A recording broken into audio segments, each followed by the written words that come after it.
6. A good explanation.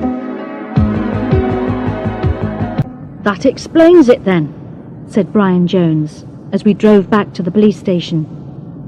There wasn't a man in front of his car, and he knows it. I mean, if the man did have this heart problem, then he couldn't have a job as a salesman, could he? He wouldn't have a driving license, and he'd lose his job. And he's very afraid of losing his job, isn't he? He told us that.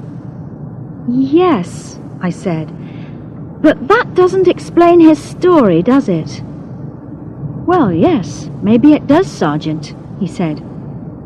Look at it this way.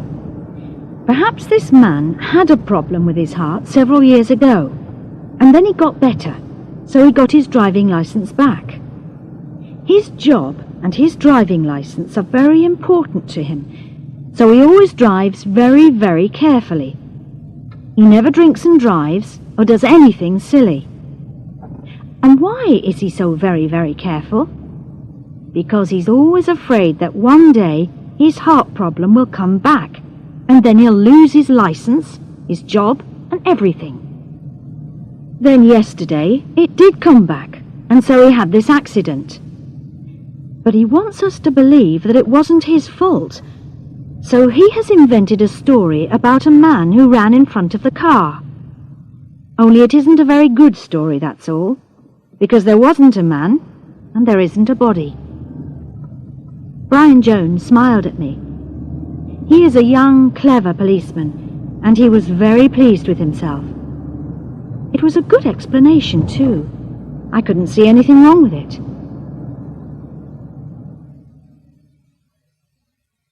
Back at the police station, I checked everything carefully. But no one had found a body. No one had seen a man who ran across the road. I looked at the front of Mr. Jackson's car carefully with one of the police scientists. There were no marks on it at all. Only the back of his car was damaged, where the car behind had hit it. Either Mr. Jackson was mad, or he was lying. But I felt sad, and a little angry too. The doctor at the hospital had been very helpful, but why had she told us about Mr. Jackson's heart problem? That was wrong. I wouldn't want my doctor to tell people about me when I was ill.